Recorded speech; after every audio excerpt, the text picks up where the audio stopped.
নমস্কার মহারাজ। আমার প্রশ্ন হচ্ছে যে এটা কত বছর কোন সালে এই আশ্রমটা তৈরি হয়েছে? স্বামী অখণ্ডানন্দ ছিলেন 1937 অব্দি। আচ্ছা। তিনি সারগাছি আশ্রমের প্রথম অধ্যক্ষ এবং তারপরে আসেন স্বামী প্রেমেশানন্দজি। শ্রী শ্রী মায়ের আশ্রিত ছিলেন এবং খুব আমাদের সঙ্গের তার স্থান অতি উচ্চে। তিনি যখন ওখানে অধ্যক্ষ হয়ে আসেন, উনি তখন একটা প্রয়োজন মনে বোধ করেন যে যেহেতু সারগাছি খুব দূরে, সেখানে এই বহরমপুরের ভক্তরা যেতে পারবে না রেগুলারলি, তখন মনে হলো যে একটা এই বহরমপুরে যদি আমরা একটা কেন্দ্র করি তাহলে এখানে ভক্তরা আসবে এবং এখানে কিছু দুস্থ ছেলে, মেধাবী ছেলে। নমস্কার। এখন দাঁড়িয়ে আছি রামকৃষ্ণ মিশন আশ্রম বহরমপুর, যেটা সারগাছি শাখার আন্ডারে আছে। সেই রামকৃষ্ণ মিশনটা আপনাদের দেখানোর জন্য এসেছি। দেখুন, ঠাকুর মানেই আমাদের কাছে দারুণ ব্যাপার। আর এখানে 16 জন পার্ষদ আছে। সারা বছর বিভিন্ন রকম অনুষ্ঠান হয়। তারপরে বাচ্চাদের থাকার ব্যবস্থা আছে, সবই এখানে আছে। যদি পারি মহারাজের সঙ্গে কথা বলে ডিটেলস জানাবো, দেখতে থাকুন। আর এই লাল দিঘির সামনেই হলো রামকৃষ্ণ মিশন আশ্রম সারগাছি শাখা কেন্দ্র বহরমপুর, দেখতে পাচ্ছেন আপনারা। আর এই রাস্তা দিয়ে সোজা ঢুকলে ভিতরেই, এই রাস্তার সোজা ভিতরে ঢুকলেই হচ্ছে রামকৃষ্ণ মিশন আশ্রম সারগাছি শাখা কেন্দ্র বহরমপুর।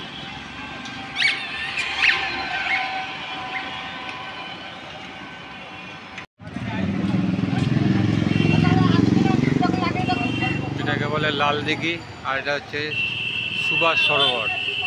বহরমপুরে আসলে আপনারা এই জায়গাটাও দেখে নিতে পারবেন। এই হচ্ছে গেট, এই হচ্ছে ঢোকার মুখ। যদি এখানে আসতে চান, বহরমপুর স্টেশন থেকে নেবে টোটো 10 টাকা নেবে। লাল দিঘি বলবেন, লাল দিঘির সামনেই রাস্তার উপরেই একটা গেট আছে, সেটা দিয়ে ঢুকে 1 মিনিটও লাগবে না, এখানে চলে আসতে পারবেন। যে যেখানেই থাকুন, বহরমপুরের লোককে বলছি, যদি আমার সাবস্ক্রাইবার থাকেন তাদেরকেও বলছি যে এখানে এসে থাকলে তো খুবই ভালো, আপনাদের ভালো লেগেছে নিশ্চয়ই। আর যদি না এসে থাকেন, অবশ্যই একবার চলে আসুন এই রামকৃষ্ণ মিশন আশ্রম। এটা হচ্ছে সারগাছির শাখা, এখানে একবার ঘুরে যান, ভালো লাগবেই লাগবে। এই যে সামনে জায়গাটা দেখছেন, এটাও মিশনের জায়গা। ওনাদের ইচ্ছা আছে যে এখানে একটা পার্কিং জোন করা, উপরে একটা দাতব্য চিকিৎসালয় করা, কিন্তু অনেক খরচা। সেটা জোগাড় হলে এটাকে নিয়ে ওনারা ভাবনা চিন্তা করবেন।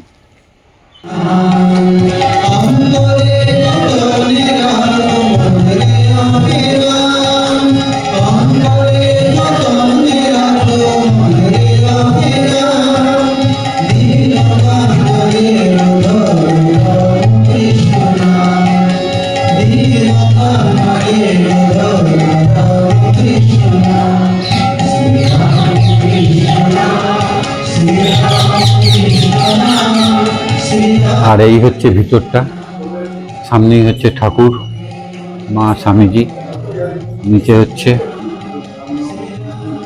আর এদিকে হচ্ছে, আর এখানে হচ্ছে প্রণামী পাত্র। এদিকে দেখতে পাচ্ছেন, আর এটা হচ্ছে ঠাকুরের ঘর। দেখুন ঠাকুরের ঘর, এটা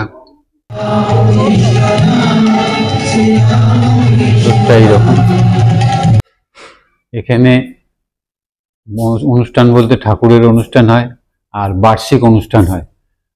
আর তাছাড়া সন্ধ্যেবেলায়, সকালবেলায় তো অনুষ্ঠানই ঠাকুরের। আর বিভিন্ন রেয়ার ফটো আছে, যেমন দেখুন এটা মা আর সিস্টার নিবেদিতা। এদিকে আছে বিভিন্ন ফটো। চলুন মহারাজের একটা ইন্টারভিউ নেব, মহারাজের মুখ থেকে জানতে পারবো এখানকার এই রামকৃষ্ণ মিশন আশ্রম সম্বন্ধে। নমস্কার মহারাজ। আমার প্রশ্ন হচ্ছে যে এটা কত বছর কোন সালে এই আশ্রমটা তৈরি হয়েছে? স্বামী অখণ্ডানন্দ ছিলেন 1937 অব্দি। আচ্ছা। তিনি সারগাছি আশ্রমের প্রথম অধ্যক্ষ এবং তারপরে আসেন স্বামী প্রেমেশানন্দজি, শ্রী শ্রী মায়ের আশ্রিত ছিলেন এবং খুব আমাদের সঙ্গের তার স্থান অতি উচ্চে। তিনি যখন ওখানে অধ্যক্ষ হয়ে আসেন, উনি তখন একটা প্রয়োজন মনে বোধ করেন যে যেহেতু সারগাছি খুব দূরে, সেখানে এই বহরমপুরের ভক্তরা যেতে পারবে না রেগুলারলি, তখন ওনার মনে হলো যে একটা এই বহরমপুরে যদি আমরা একটা কেন্দ্র করি তাহলে এখানে ভক্তরা আসবে এবং এখানে কিছু দুস্থ ছেলে, মেধাবী ছেলে থাকবে, ওরা এখানে কলেজে পড়াশোনা করবে। এইভাবে এই আশ্রমটা স্থাপনা হয়েছিল। আগে এখানে ছিল না, আগে কোনো ভাড়া বাড়িতে ছিল। 2-3 জায়গায় শিফট হওয়ার পরে এই ছোট্ট জায়গাটা কিনে এইখানে আশ্রমটা, এখন যে বড় দেখছেন এত বড় ছিল না, আগে ছোট্ট রুম টুম ছিল, তার মধ্যে অ্যাড হতে হতে এখন এই প্রেজেন্ট অবস্থায় এত বড় হয়েছে। এখানে আমাদের কত ছেলে থাকে, কয়েকটা কলেজে পড়ে, আর মুষ্টি ভিক্ষা করে চাল নিয়ে আসে, ভক্তরা হিসাব দেয়, আর সামান্য যা ভক্তদের যে আর্থিক সাহায্য তাতেই আশ্রমটা চলে। আমাদের নিজস্ব কোনো ফান্ড নেই, আমাদের কিচ্ছু নেই, এই ভক্তরা যা দেয় তাতেই আমাদের চলে যায়। ঠাকুর তো চালিয়ে নিচ্ছেন, এত বছর হয়ে গেল চালাচ্ছেন। যারা থাকে তারা ফ্রি অফ কস্ট? হ্যাঁ, যারা থাকে তারা একদম সম্পূর্ণ, তাদের থাকা খাওয়াতে কোনো পয়সা লাগে না। উপরন্তু এই ভক্তরাই আবার এই পুজোর সময় টাকা দিয়েছিল, তখন আমি ওদের সব কাপড় টাপড় কিনে দেওয়া হলো। তারপরে এমনিও যদি অন্য কোনো নিড হয়, কারোর যদি বই দরকার কি কিছু দরকার, ভক্তরা জানতে পারলে ওরাই সব কিনে দেয়। ভক্তরা খুব ভালো বহরমপুরের। আর বার্ষিক অনুষ্ঠান? বার্ষিক অনুষ্ঠান ওই একটা আমরা করি বছরে একবার, তখন একসাথে 3 দিনের প্রোগ্রাম হয়। তখন সেটাই বছর, যেমন ফেব্রুয়ারি মাসের 14, 15, 16 তারিখে করবার মনস্থ করা হয়েছে। তখন বাইরের থেকে আমাদের সাধু স্পিকাররা আসেন, এমনি স্পিকাররাও আসেন, আর তারা থাকেন ওই সারগাছিতেই, সন্ধ্যাবেলা বক্তৃতা করতে আসেন। আর একদিন এখানে বিশেষ পুজো হবে, ঠাকুরের ভোগ হবে এবং প্রসেশন হবে, ওর মধ্যেই হবে, ওই বার্ষিক অনুষ্ঠানেই হবে। বাকি ঠাকুরমা স্বামীজির তিথি পুজোর দিন সব ভক্তরা এতে যায়, সারগাছিতে যায়, এবং সন্ধ্যাবেলায় আমরা একটা এখানে আলোচনা সভা করি। আর এখানে এসে ভোগ প্রসাদ বা থাকার ব্যাপারটা? গেস্ট হাউস নেই আমাদের, আর ভোগেরও কোনো ব্যবস্থা নেই। কেউ যদি আগে ফোন করে বলে তাহলে সে তখন দেখা যাবে অবস্থা বুঝে। এরকম ভোগ কিছু হয় না আমাদের। এই যে কটা ছেলে থাকে, আর আমরা 3 জন, একজন রান্নার লোক, আমি আর একজন চৌকিদার, এই আমরা এখানে করি। আর সেরকম হলেও হতে পারে, কোনো অসুবিধা নেই, কিন্তু সব টুকটুক যদি থাকে হবে। দাতব্য চিকিৎসালয়টা এখন কিছু নেই না, ওই দাতব্য চিকিৎসালয় সব সারগাছিতে। এমনকি সারগাছির একটা ব্রাঞ্চ দাতব্য চিকিৎসালয়ের, এখানে আমাদের বিবেক পল্লী আছে, বিবেকানন্দ পল্লী, এই বহরমপুরে। সেইখানে রোজ একজন করে ডাক্তার বসেন এবং প্যাথোলজির স্যাম্পল নেওয়ার জন্য একটা করে ল্যাব অ্যাসিস্ট্যান্ট বসে। সে খুব সস্তায়, ওরা সব অত্যাধুনিক মেশিন আছে আমাদের সারগাছিতে, সব টেস্ট করে পরের দিন রেজাল্ট দিয়ে দেয়, এবং বাইরে যা দাম তার থেকে প্রায় অর্ধেক দামে সেই টেস্ট গুলো হয়। সেটা ওই বিবেকানন্দ পল্লীতে যে আমাদের একটা ইউনিট আছে, সেইখানে সঞ্চালিত হয়। সবাইকে অনুরোধ করা হচ্ছে যে আপনারা, হ্যাঁ, ওখানে আমরা এখানে দিয়েও দিয়েছি, হোয়াটসঅ্যাপ গ্রুপেও দিয়ে দিয়েছি, যেরকম আমাদের একটা খুলেছে আগে প্রচেষ্টা, যে আপনারা ওখানে যেতে পারেন। আর রোজ একজন করে ডাক্তার বসেন, হোমিওপ্যাথি আর আয়ুর্বেদ এখন বসছেন। আর আরো রেসপন্স ভালো হলে আস্তে আস্তে আমরা অন্য আরো ডাক্তার, ওষুধ সব ব্যবস্থা করব। আসবে তখন খোলা থাকার টাইমটা? এটা খুলে যায় সকাল 6টায়, আর এই 12টা অবধি খোলা থাকে। আবার বিকেল 3:30টায় খুলে যায়, 8:30 অবধি খোলা থাকে, সন্ধ্যা 8:30 অবধি। আর যারা এখানে যদি কেউ কোনো দুস্থ ছেলে পড়াশোনার জন্য থাকতে চায়, তারা কি আপনি এখানে অ্যাপ্লাই করবেন আপনাদের ওইখান থেকে? না, এখানেই অ্যাপ্লাই করে। এখানেই অ্যাপ্লাই করে। আগে আমরা দেখি আমাদের ভ্যাকেন্সি আছে কিনা। ভ্যাকেন্সি থাকে না তো, আমরা তো 6টার বেশি ছেলে রাখি না। তো ভ্যাকেন্সি নেই, কারণ আমাদের ছোট্ট জায়গা, কারণ তাদের থাকতে দিতে হলে তাদের পড়ারও জায়গা দিতে হবে, সবকিছু করতে হবে। তো আমরা 6 জন রাখি। তো এখন তো কেউ এলে তখন আমরা তাকে বলি যে ভ্যাকেন্সি থাকলে তখন আমরা দেখি রাখার যোগ্য হলে রাখি, আর না হলে আর তাকে বলি অন্য কোনো জায়গায় দেখতে। আগামী দিনে এই মন্দিরটা আরো কোনো বড় করার বা না, এইটা তো আর হবে না। আমরা সামনে একটা ছোট জায়গা কিনেছি 2 কাঠা, আচ্ছা, এই জাস্ট সামনে। এখানে পার্কিং এর খুব অসুবিধা আমরা দেখছি, মানুষ আসছে তাদের গাড়ি দাঁড় করানোর জায়গা নেই। তো নিচেটা আমরা ইচ্ছে করছি যে পার্কিং এর জন্য রাখবো, আচ্ছা, ভালো করে। আর তার উপরে বিল্ডিং করে সেখানে হয়তো আমরা অ্যাক্টিভিটিস কিছু বাড়াবো পরে। আর মানে ভক্তদের জন্য কিছু বলুন আসার ব্যাপারে এখানে সবাইকে। দেখুন, যতই আপনি জাগতিক সুখ সুবিধা, কিন্তু মানুষ তো এসেনশিয়ালি ডিভাইন, সে তো ভগবানের অংশ। অবশ্যই সে যতক্ষণ ভগবানের সঙ্গে সংলগ্ন হচ্ছে না, সে সুখী হবে না। এই জন্য আজকালকার মানুষের আছে প্রচুর, কিন্তু সবাই দুঃখী। ঠিক। তাদের সেই মনের অভাব কিছুতেই মেটে না।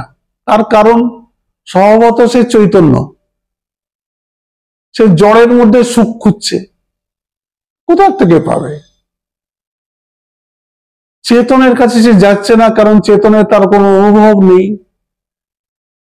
শ্রী রামকৃষ্ণ, মা শারদা, স্বামী বিবেকানন্দের অবতরণের কারণই এইটা, মানুষকে এই চৈতন্য বিমুখ করা, এই কনসিয়াসনেসের দিকে নিয়ে যাওয়া।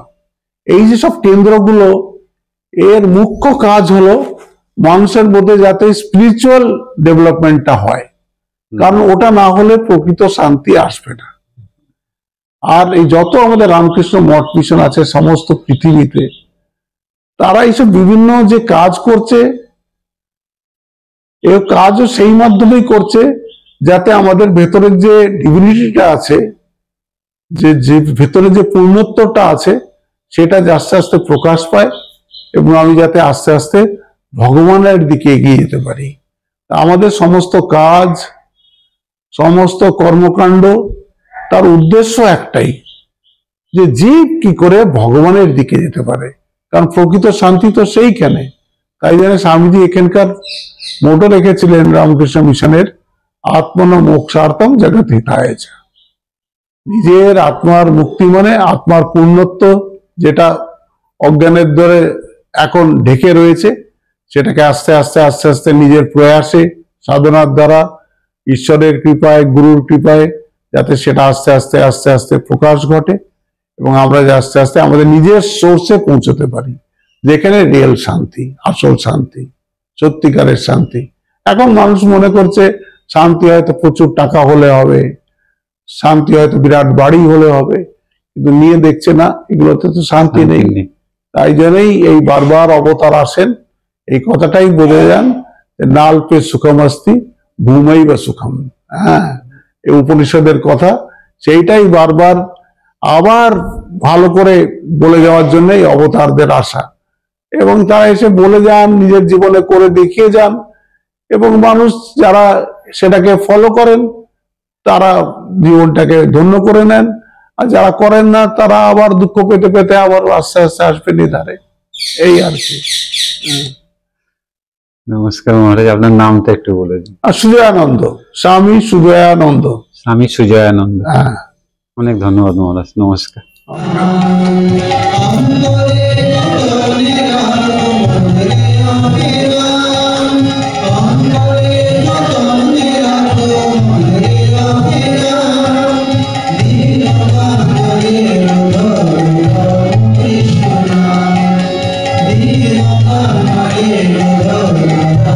Krishna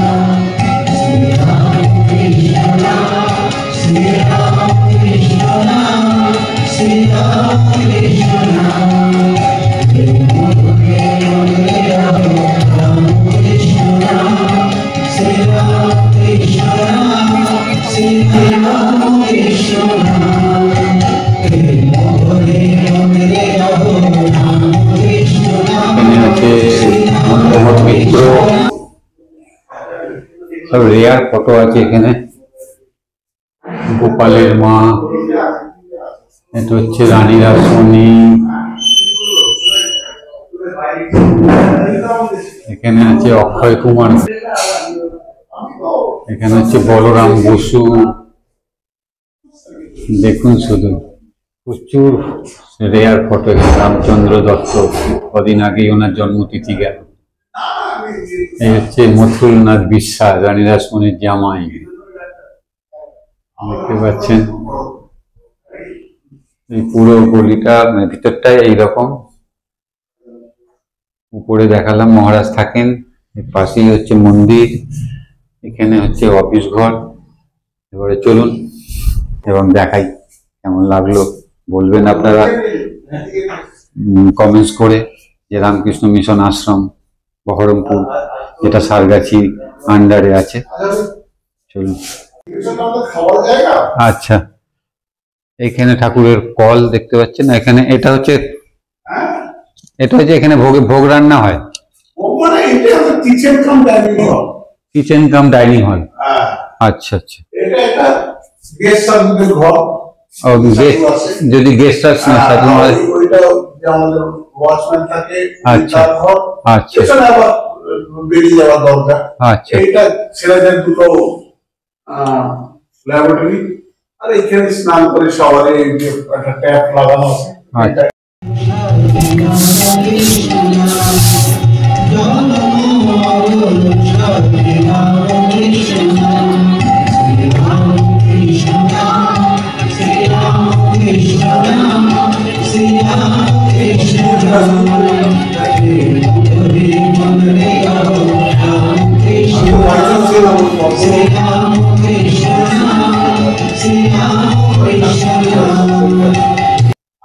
সারগাছি